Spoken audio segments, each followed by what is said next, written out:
Machine learning is a subfield of artificial intelligence (AI) that allows computers to acquire knowledge from data without being specifically instructed to do so by humans.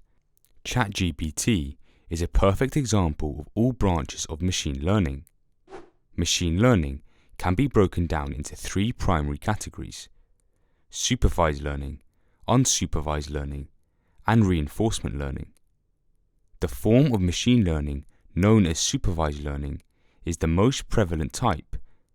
It requires training a machine learning model on labeled data, which indicates that the input data is followed by the appropriate output. This is done in order to get the desired results.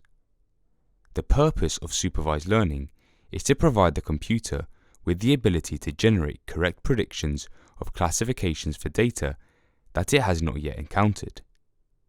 On the other hand, unsupervised learning refers to the process of training a machine learning model using data that has not been labeled.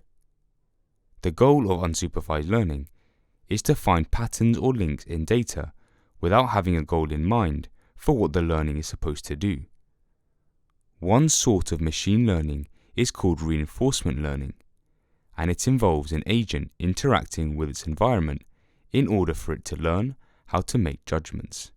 Because the agent is rewarded or punished according to its activities, it is able to learn how to get the greatest possible benefit with the fewest possible negative consequences. The main steps in machine learning are collecting and preparing data, choosing a good machine learning algorithm, training the model on the data, evaluating the model's performance, and putting the model to use in the real world. Thanks for tuning into Machine Learning in 100 seconds. Smash the like button and subscribe for more AI content.